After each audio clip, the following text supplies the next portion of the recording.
that's cancer. And in many ways, it's perhaps the great symbol of our age as well, such that we have a prevalence of this type of physiology at a time when larger patterns within society are displaying the same kind of thing. So it's possible to look at cancer as a disease of the cell. It's possible to look at any medical diagnosis as a disease of the cell.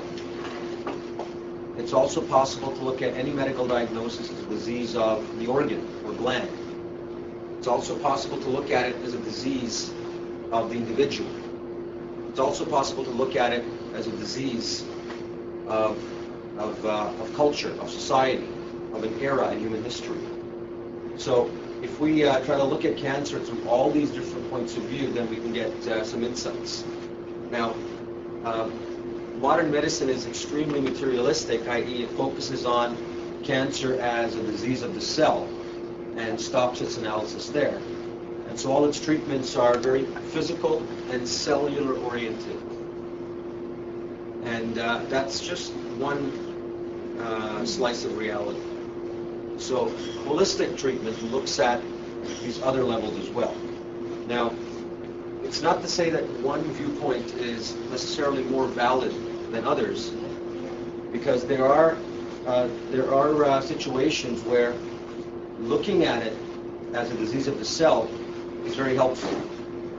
But what I want to suggest very strongly is that let's not stop there. There are other ways to appreciate this phenomenon known as cancer. The sociological shift that has caused, not caused, but that is concurrent with the decline of tuberculosis and an uprise in cancer marks about the advent of the Industrial Revolution.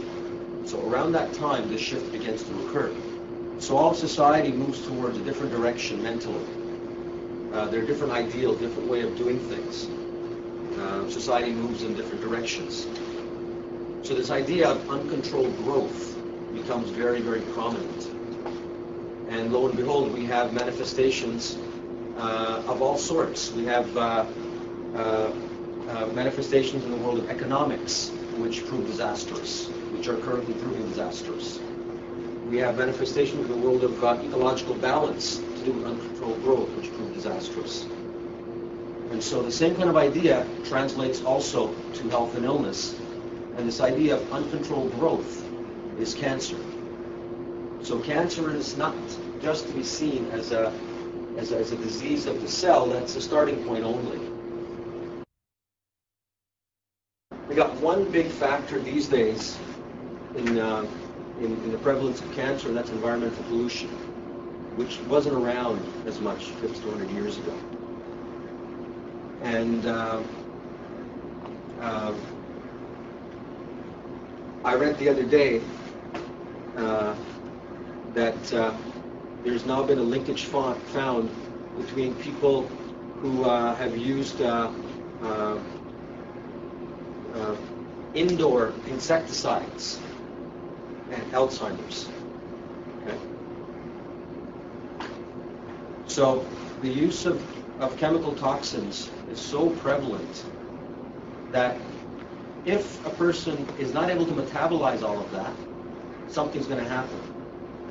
And the way to metabolize all of that is to breathe properly, eat properly, be able to shift one's energy flow towards healthy function all the time.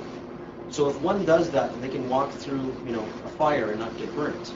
But if one is not doing that, then that's when things can happen.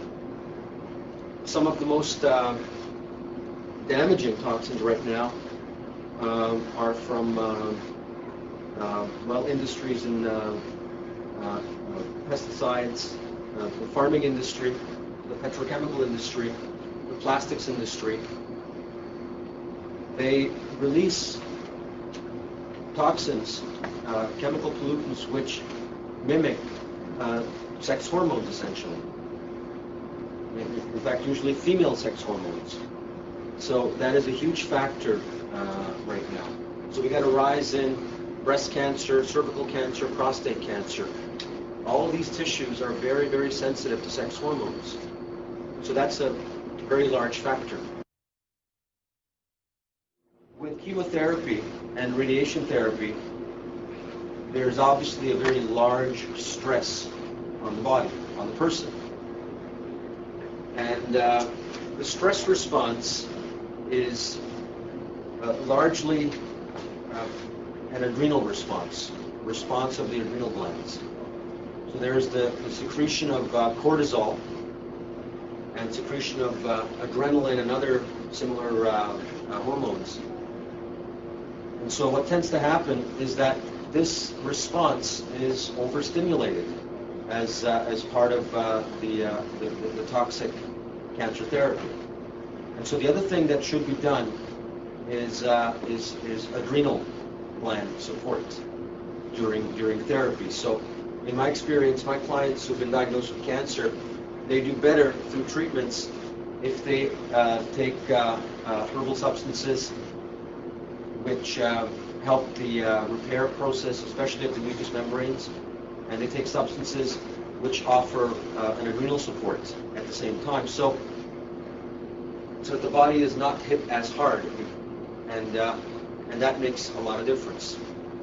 The mucous membrane is very sensitive, and if it lines the gut, which it does, then foods that are difficult to digest are not a good idea during and shortly after treatment, because they cause a greater acid secretion.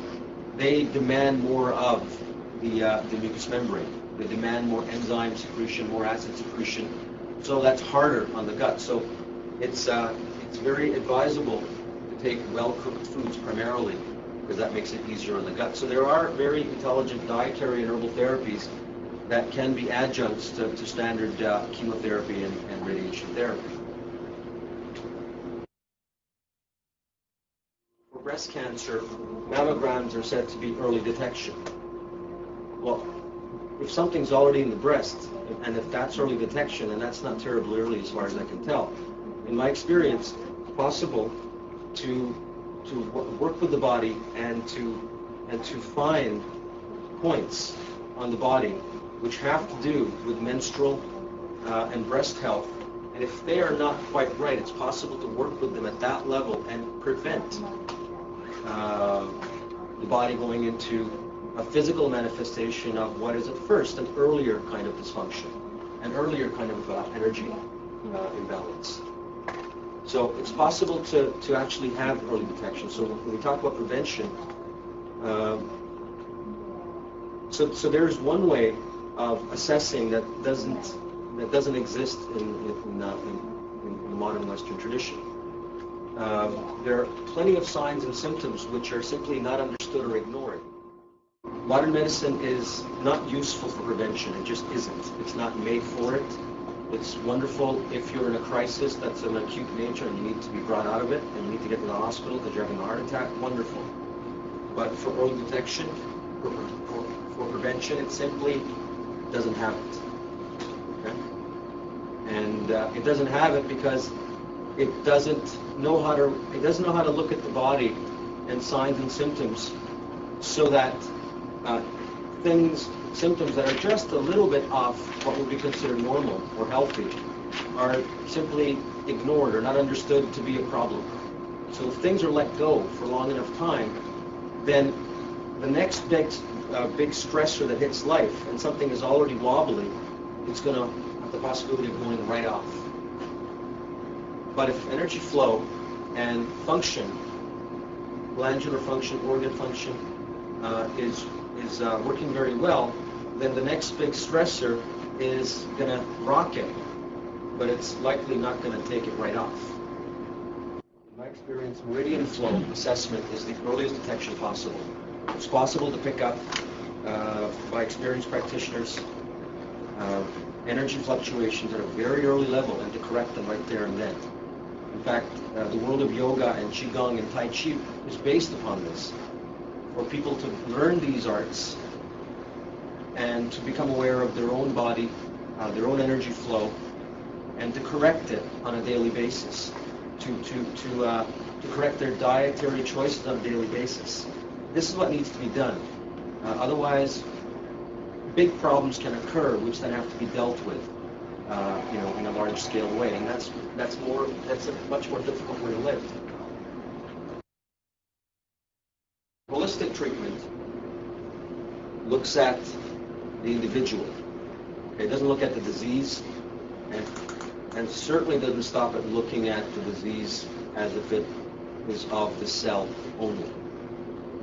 The assessment in Chinese medicine will look at what we might in the West call adrenal function, immune function, muscle tension levels, liver function, the efficiency of liver function, the efficiency of digestive and eliminative function. See, all of that is part of what the person is experiencing. And the word cancer is not big enough to describe all of that. The word cancer describes a certain type of cellular event. And so it leaves aside most of, everything else that's going on. If I had a cancer diagnosis, I would just forget about it. Forget about? The cancer diagnosis. I would just go on and do what I'd have to do. I'd eat the best I could. I'd look at my body function and try to keep always on top of it. Keep digestion happening well, elimination happening well, keep respiration happening well, keep everything as good as can. I would look at my life and toss out things that are dragging me down. I would just change all of that stuff in a hurry. And I would turn to my God and pray like hell, or heck, or heaven, or whatever. I would do all of that stuff. And the cancer treatments could go on within all of that. They would, to me, be secondary. So I would take care of all that stuff, always. I would hope from the day of my birth to the day of my death, always take care of that stuff. That to me is the only, is the strongest possible way of preventing suffering. See, another way of looking at illness is suffering. Diseases are simply varieties of human suffering. And why is one suffering? That's another question to ask. Why do I suffer? Why do I suffer in this way? There's just so many ways that we get single-tracked. Modern medicine has no room for prayer, for faith, for psychic phenomena, for what people call miracles. There's no room in there for it. I don't want to be near that kind of system. It chops most of me out the window and disrespects it. It's not enough. So that's the danger with the modern scientific, reductionistic, materialistic approach. It tosses most of human experience out the window.